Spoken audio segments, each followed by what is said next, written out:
My eyes are so puffy. We're up. Got a really good sleep last night. We slept for ages, I think. That's why my eyes are so puffy. We are going to Golden Corral for breakfast. Nothing really interesting there, it's just a breakfast buffet, and then we're coming back to do laundry, so there won't be much really to show today. Back at Halloween Horror Nights tonight again, nothing that we haven't already seen, so we will do our best to see what we can do for you, show you what we're getting up to. So this is what it cost us here. This is the total. Coffee, drinks are included, but not like fountain drinks like apple juice, orange juice, and this is what I have. It'll probably be the same on my next plate. So we're back from Golden Corral. We're going to go down, sit at the pool for a bit because it's cleared up. It was really busy whenever we left, but it's all clear now. We're going to go down there for a while and then come up later on. We're going to do Stay and Scream, so probably about 3 o'clock head to Universal. Yeah, so somewhere in between there, get ready, do laundry, give me back my eyelashes because I'm bald. Yeah, that's the plans for today. Relax. First of all, excuse the hair, I haven't done it yet. Just put my makeup on. I'm going to switch on my microphone. Hold on. Will it switch on during recording? I don't know. I'm going to check that. Okay, can't get this to work. I think it has something to do with the other handle. Anyway, hopefully you can hear me over the aircon because it's quite loud. Because we can't really show you that much in terms of footage tonight at Halloween Horror Nights that we haven't like already shown you or we can't show you. I thought I'd just take this time to do some of our main, oh my goodness, tips. I'm trying an Alani energy drink.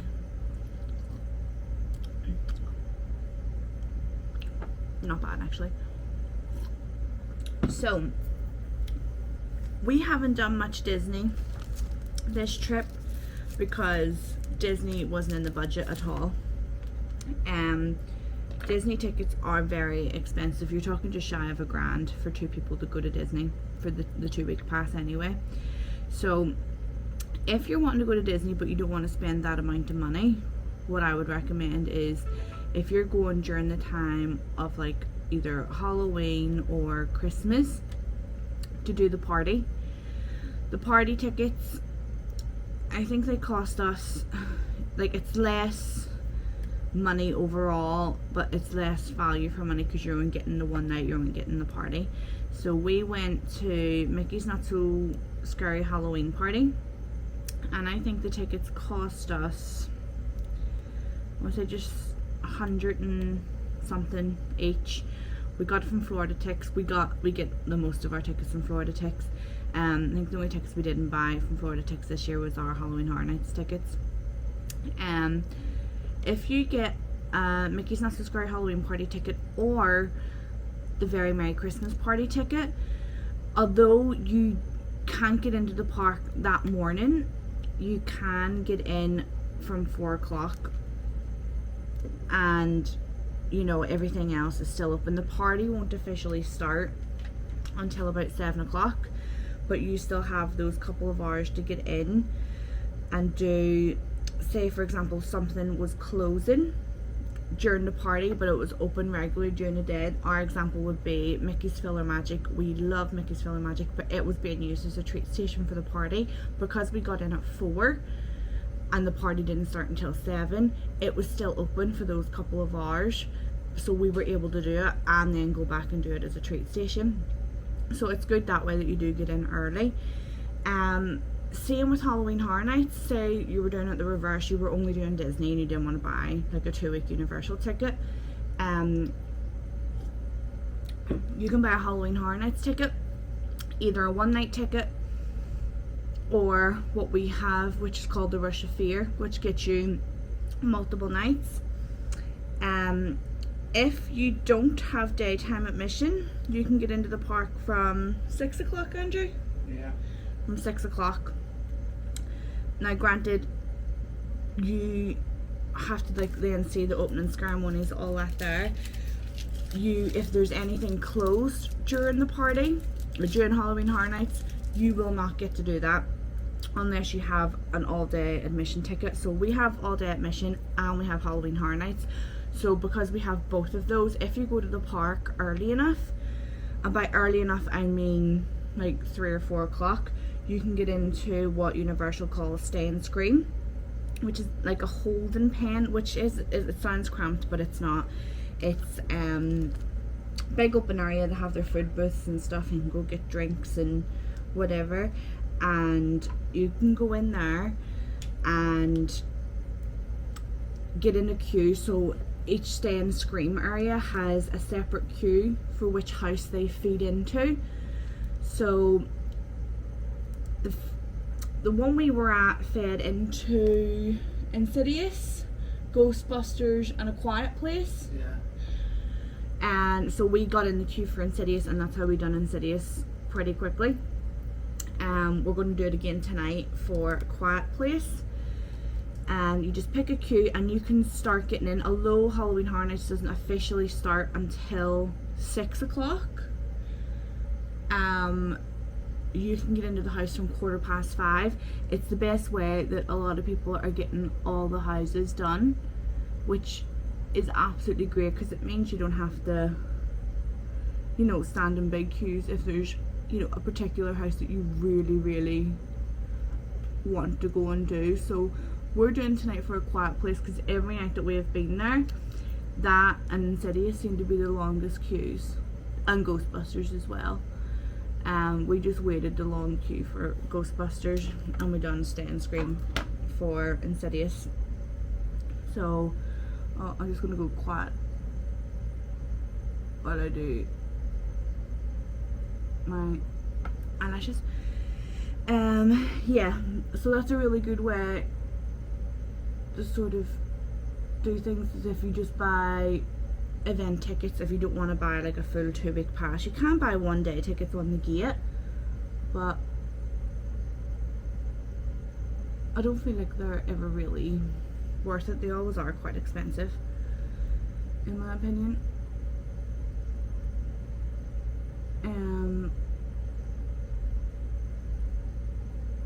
Sorry, eyelashing. In terms of other tickets of things that we've done this holiday, we done Wild Florida. We got our tickets from Florida Tix. I think they were, I want to say £45 per person for the airboat ride, and then you get the animal park included. If that's how much the worry, say it's a bargain for what we I'm got. nearly sure it's £45 per person we paid. Once you get there, they offer you, if you want to upgrade your ticket from the regular one to include the drive-through safari. It was an extra $17, did she say? Yeah. I don't know if that was for both of us or per person though. Do you know? I would say it would be per car. Yeah, per car would make sense. The reason we didn't do it, 100% would love to do it, but I would not feel comfortable driving a hire car through animals out in the open, in case, like, you see videos all the time of like the animals attacking cars. I would hate for that to happen in our rental car. So that's the only reason we didn't do it. I'm sure loads of people do it, especially with it being Florida. You know, the majority of people that are here and visiting places like that are, you know, coming from out of town, and you know, they just want to go through it in a hire car, and that is great. I'm sure there's no incidents, but I'm just that unlucky that if it was to happen, it would happen to us. Now, you will see tomorrow that we are doing 2 Disney parks, but we are in a bit of a unique situation. A few years ago, I think I may have touched on it on this, but a few years ago, whenever the new Rise of Resistance Star Wars ride was opening at Galaxy's Edge, we were here for opening day, and the first day the people were getting like virtual passes for the queue. We got a virtual pass, and the number, our boarding group number, we looked at it as soon as we got it and we're like, there's absolutely no way they're ever going to call our number, but we kept it just in case. Now, we had a reservation for food in Polynesian Resort, to go to Ohana, and I think the reservation from memory was at 9:30. So they allowed us enough time. We had to leave at 8:30. I was going to cancel the ticket, and I didn't. Like, cancel the boarding group, the virtual queue, and I didn't, which is probably the best thing I've ever done, because we just let it run, and it never made it, and it was opening day, and it actually got quite close to our boarding group. It wasn't that far off, and because we got close, Disney gifted us 2 fast passes for the following day. This is back before Genie Plus and all that. This is a few years ago. They gifted us 2 fast passes to use and 2 Park Hopper day tickets. So on those tickets had a date originally actually of 2030. Like, they expired December 2030, but recently when I checked, they have updated the expiry date to 2099. So I'm not going to be alive then.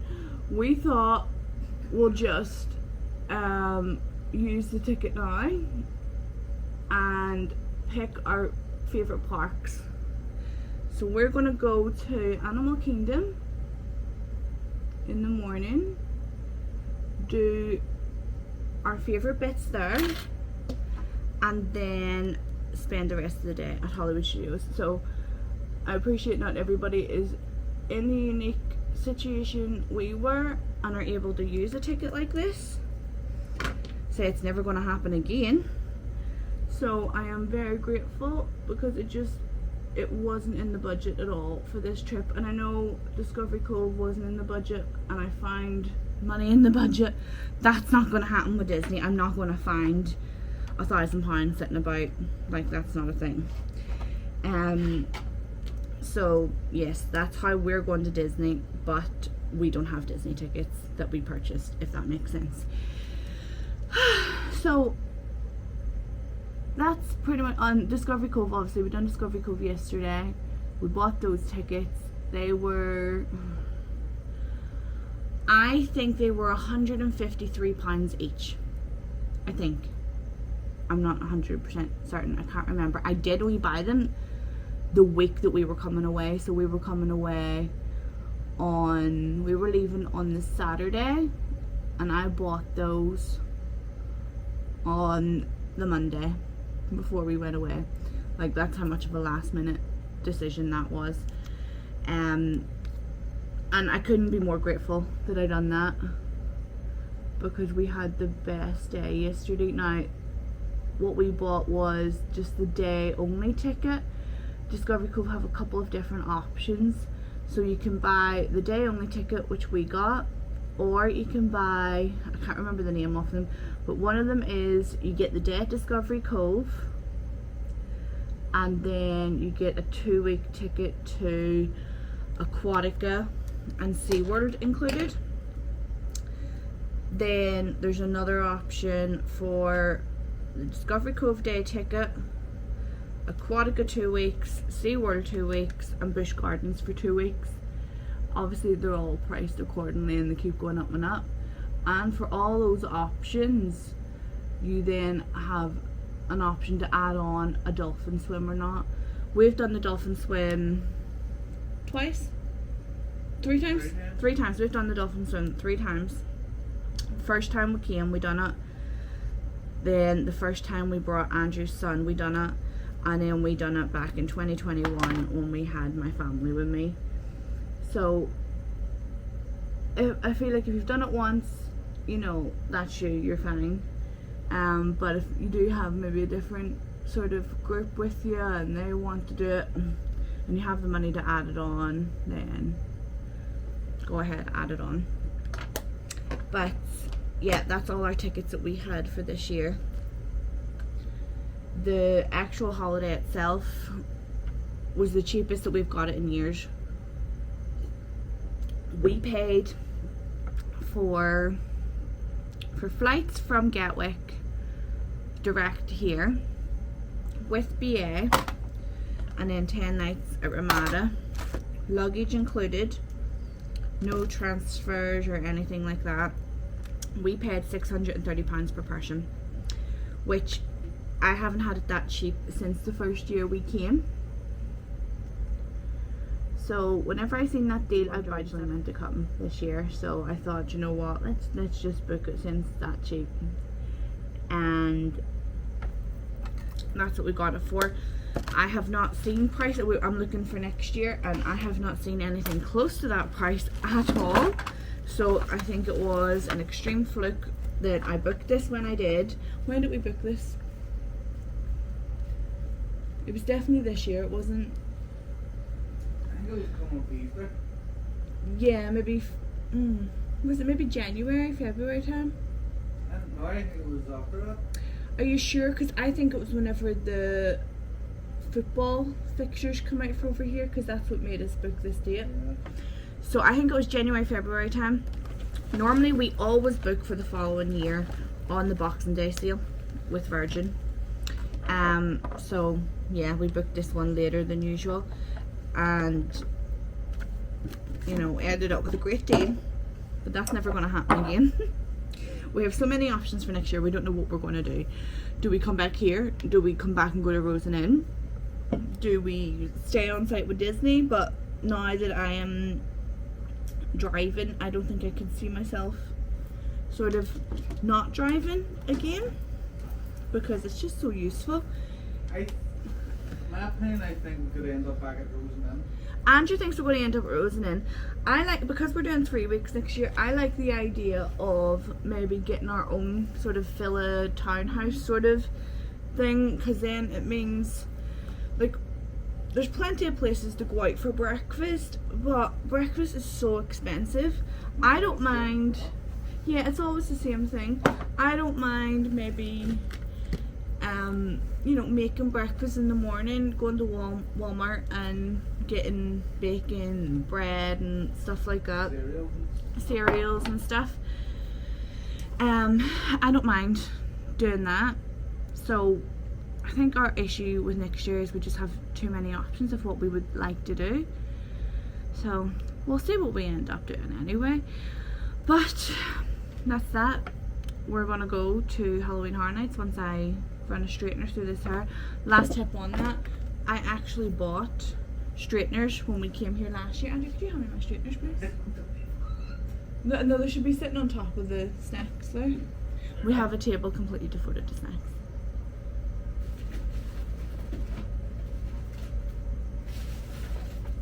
They're like buried under them. Thank you. I bought these straighteners, Revlon ones. American plug, because I brought mine with us last year and they didn't work, so obviously I need it. So I bought these. I think they were $11 in Walmart, and I just bring them away with me now all the time because they work so well. I don't even know how to switch them on. But yeah, that's another tip. Buy straighteners over here that are cheap, and don't bring your own ones because they probably won't work. But yes, off to Halloween Horror Nights, and we will update you on what we are doing tomorrow. We're home from Halloween Horror Nights for the last time. I'm so sad. I still have my little guy on. I'm absolutely sweating. We didn't do anything new tonight that we could have shown you. We did do the show, which was amazing, like absolutely amazing. It's like a circus dancey show type thing, but like, oh, I'm very dark over here, hold on, let me see if sitting here helps. Andrew, can you put that light on? See if it helps. Woo, there we go, there I am. Yeah, so Universal don't do a bad stage show. They're all so good, like really, really good. The music too, oh my god, is there a Spotify playlist? Because it was really good. Now that we've done, oh, take him off. Whew. Now that we have done all of the houses, I sort of want to give a rundown on my favourites. So I do have a list of them over here so that I don't forget any. It's on a t-shirt. I bought a t-shirt. Me and Andrew both bought a t-shirt. So it's got like all the houses listed on the back. Hold on, I can't even hold it up. Ooh. So it's got all the houses listed on the back and then Halloween Horror Nights on the front. So I'm going to rate them. I'm going to go my least favourite to my favourite. So, whoa, my little puffed marshmallow man's on the floor. Right, I need to look at it and remind myself. So, controversial. I think Quiet Place was rubbish. I don't know if it's because I haven't seen it, I didn't understand it, but it wasn't the same sort of vibe as the other houses for me. It wasn't great. Andrew, you didn't like it either? No. Andrew didn't like it either. So that will be number 10. Number 9 would probably be Museum Deadly Exhibits. Yeah, it wasn't, it was just okay. Nothing, like, I can't even remember it, like, that's how unmemorable it is. 8th would probably be Monsters Eternal Bloodlines. Yeah. Like, again, not great, but it was only like 10-minute wait for it, so it wasn't too bad. Next would probably be Monstrous, The Monsters of Latin America. Then Triplets of Terror. And then maybe Insidious. Like, it was good, like, it was a good house, but I preferred, to me it didn't live up to the hype. Everybody was hyping it up at this scary house, and it was good, it was scary, but not as scary everybody was saying. Major Suites, I like it, it was very, very themed, so it would be next. And then we're into top 3. I think I've got them all. So my top 3, so 3rd is going to be Goblin Feast. We got to do that one twice. So we queued. How long did we wait for it the first night we done it? It was about 35 minutes the first night, and then tonight, complete walk on. Like, there was nobody around you, you were getting all the scares, all the goblins were coming at you. That house smells incredible. Like, you think Goblin Feast, you think food, if I'm telling you about smells. No, it's like floral, sweet, absolutely delicious smells. When you go in, it smells like fresh pine, and then it turns like kind of fresh and floral. Absolutely delicious house. They should put that in a candle. Was it like ET? ET? No. Bit of a stronger pine? Like a stronger, yeah. So Goblin Feast would be my 3rd. My 2nd favourite is going to be Slaughter Cinema 2. If it wasn't for Ghostbusters, it would be number 1. Obviously Ghostbusters number 1. But Slaughter Cinema 2 was amazing. The scenes in it, the Jaws scene, the stripper mummy scene, hilarious. So well themed. Like, they had this big giant, like, life-size Jaws sort of shark scene, amazing, and it's like swinging at you, great. Like, and there were jump scares as well, so it was like funny, scary, absolutely amazing. And then Ghostbusters for me was just number 1 because I actually felt like I was in the film. There were jump scares. The big, what do you call the big guy? Garaka? Was it Garaka? Is that the name of the character? The big scary guy? But he was up on like stilts. There was a couple of those. Absolutely amazing. Like, the scenes were like actually so detailed, like you were in the film. So that's why it's number 1 for me. But if it wasn't for that, Slaughter Cinema 2 was just hilariously great. Scare Zones. If I'm gonna rate Scare Zones, I've already spoke about them. My favourite one is Demon Queens. So good. Where it is, it's like so well laid out. They have enough scare actors, they have props, they have the sort of mini stage in the middle. Amazing. Next best one is going to be Torture Fair. Always great, but it's a very busy area, so you don't maybe get the scares that you should do there. And then The third one would be the Bloomhouse one. Not really great. I've spoke about it before, and how it's like it's just not in a good area. Like they have too many scare actors that are kind of almost normal dress as their characters from the films, and they just blend in with the crowd because it's such a high traffic area. It needs to be in a space that's more spread out, otherwise it just doesn't work. It doesn't work for me anyway. Some people might love it. I don't think it's great. And the last thing, we've done the show, which is like a dancey circus type, people swinging from their hair, all that. And then the last thing was the Death Eaters in Diagon Alley. I had seen so many videos about how good they were. Every night we went there, we never seen them. Went tonight, seen them, but it's like they've got so popular. Everybody just crowds around them. Right? Yeah, They can't move.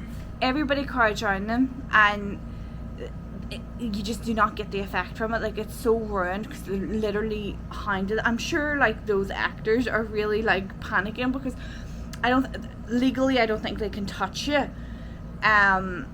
So they must panic because they're surrounded by so many people. I'm sort of thinking about the logistics of it, but yeah, it just, the experience is kind of not great because there's just so many people. If you go in and you see the Death Eaters and there isn't that many people in Diagon Alley, I'm sure it is an absolutely amazing experience. I'm glad that I've seen them in general, but I don't think I was too happy seeing it with like so many people around. Like, I know Halloween Horror Nights is a busy event, but yeah, it was just, there was too many people around them to get the full effect. So if you're going and you see them and it isn't that crowded, well done. I'm sure they're great in a smaller crowd. But that's us finished with Halloween Horror Nights. Tomorrow is our Disney day, so very excited about that. We'll have lots of videos. We can video on all the rides at Disney. We'll be getting on Everest at Animal Kingdom. We'll be doing the safari. We'll be doing the Lion King show, and then we're moving on and we're going to, well, we'll do Cali River Rapids. See what we're like for time and stuff? I haven't got, the last time I got on it there was a frog in our boat and I'm absolutely terrified of frogs, so like that was an added extra from Animal Kingdom. We were getting the characters were joining the boat. So yeah, we'll see what we're like for time, and then we're heading to Hollywood Studios for the rest of the day. Tower of Terror, I want to get on it at least twice, like queue time permitting, at least twice. Rise of Resistance, it's a goal. It all depends on the wait time for Rise of Yeah, Resistance. less than an hour I think we'll do it. Minnie and Mickey's Runaway Railway, such a fun ride, love it so much. What else are we doing at Hollywood Studios? We try and get on Slinky. Yeah, we haven't been on Slinky in a while. Did we do Slinky last year? On Slinky last year. Yeah, I got on Slinky last year, so if we don't get it this year, it's fine, but fingers crossed that we do. But we'll catch up on all of that tomorrow. Whenever we go, it'll be a full Disney day because we'll be there from opening until closing, and fingers crossed, fantastic. Weather permitting, all the technical stuff working permitting, we will be at Fantasmic as well. So yeah, see you there.